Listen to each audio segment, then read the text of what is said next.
Assalamualaikum warahmatullahi wabarakatuh. Selamat pagi anak-anak. Bagaimana kabarnya hari ini? Semoga kita semua senantiasa diberi kesehatan oleh Allah Subhanahu wa taala.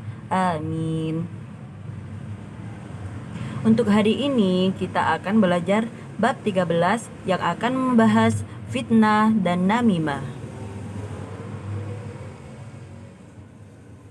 Yang pertama, pengertian fitnah. Apa itu fitnah? Fitnah ialah segala perbuatan atau penyebaran berita yang tidak didasarkan pada fakta.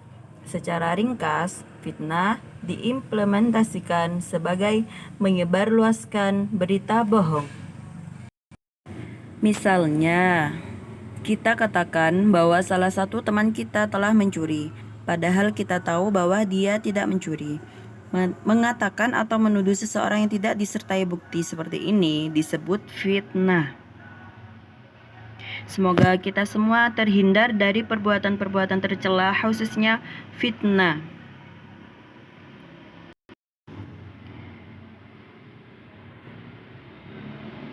Dalam Al-Quran, kata fitnah digunakan untuk beberapa pengertian, diantaranya digunakan untuk makna cobaan atau ujian dalam hidup, bencana atau musibah, dan kemusyrikan atau kekufuran. Dalil tentang fitnah, firman Allah Quran Surat Al-Baqarah ayat 191.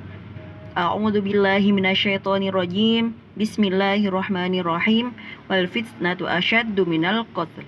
Artinya, sedangkan fitnah lebih kejam daripada pembunuhan.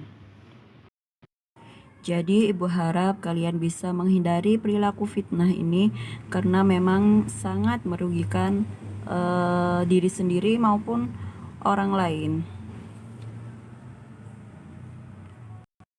Dan semoga kalian benar-benar memahami apa itu fitnah dan bahaya jika kita melakukan perbuatan fitnah. Jika fitnah itu dilakukan akan menurunkan harkat, martabat, wibawa dan reputasi orang yang difitnah di hadapan orang lain.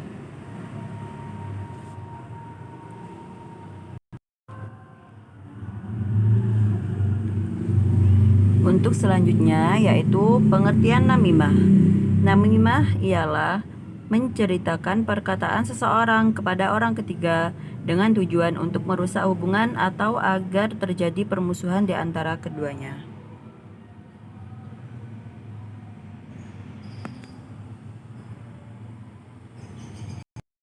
Namimah adalah salah satu perbuatan tercela yang sangat membahayakan dalam kehidupan di masyarakat.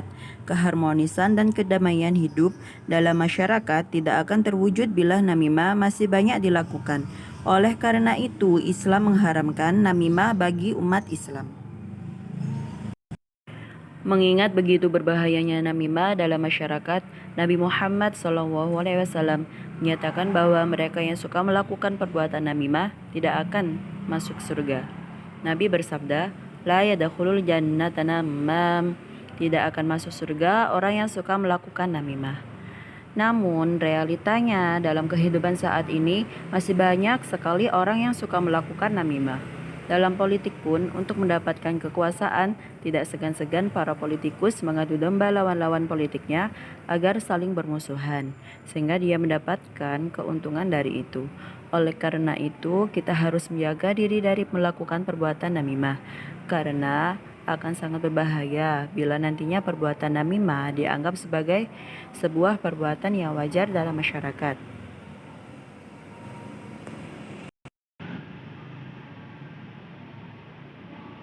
Selanjutnya yaitu perbedaan antara namimah dan ghibah. Ghibah adalah menceritakan keburukan orang lain dengan berbagai macam tujuannya. Bisa dipahami ya, kalau ghibah tujuannya banyak. Maka namimah memiliki tujuan yang khusus, yaitu untuk merusak hubungan baik antara dua orang sehingga timbul permusuhan di antara keduanya. Untuk itu, bila kita mendengarkan pembicaraan yang berisi namimah, maka kita tidak boleh begitu saja mempercayainya.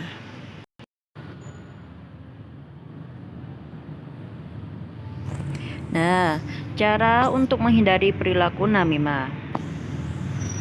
Yang pertama, yaitu menyadari betul bahwa namimah adalah perbuatan tercela. Jadi, kalian harus bisa memahami benar-benar apa itu pengertian namimah dan bahaya namimah. Kenapa kita harus menghindari namimah? Yang kedua, bergaul dengan orang-orang baik. Nah, ini sangat penting karena teman itu bisa mempengaruhi perilaku kita dalam kehidupan sehari-hari. Jika kita berteman dengan orang baik, maka keseharian kita juga berperilaku baik. Begitupun sebaliknya, kalau kita berteman dengan teman-teman yang kurang baik, maka otomatis kita juga akan mengikuti kebiasaan mereka. Jadi, untuk pilih-pilih teman itu sangat penting karena bisa mempengaruhi perilaku kita juga. Yang ketiga, jauhi mereka yang memiliki tabiat pembohong, munafik, dan suka bergunjing.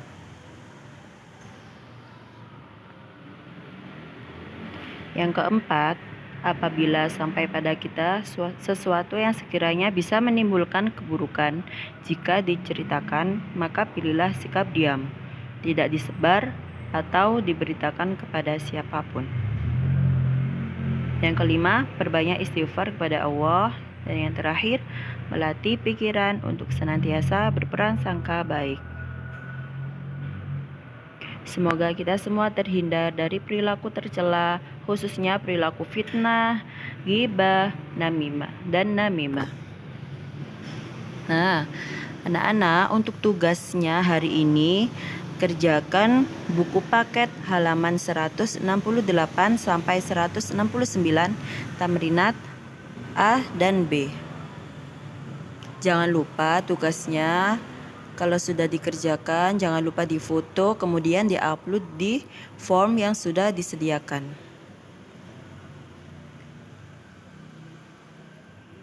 Selamat mengerjakan. Sekian, saya akhiri. Assalamualaikum warahmatullahi wabarakatuh.